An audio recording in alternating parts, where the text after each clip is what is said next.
Alam niyo ba na may isang gusali sa Maynila na itinayo hindi lamang sa semento, kundi pati na rin sa mga dugo ng manggagawa nito? Ito ang madilim na katotohanan sa likod ng Manila Film Center. Noong 1981, pangarap ni Imelda Marcos na tapatan ang Cannes Film Festival ng France.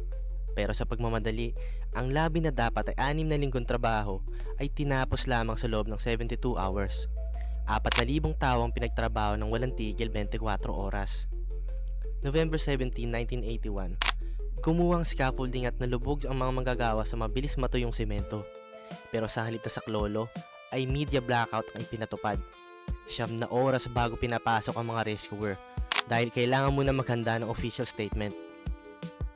168 ang kaluluwang hinihinalang naiwan sa ilalim ng sahig.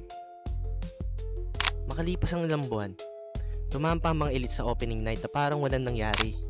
Nagdiwang sila sa ibabaw ng isang malaking libingan.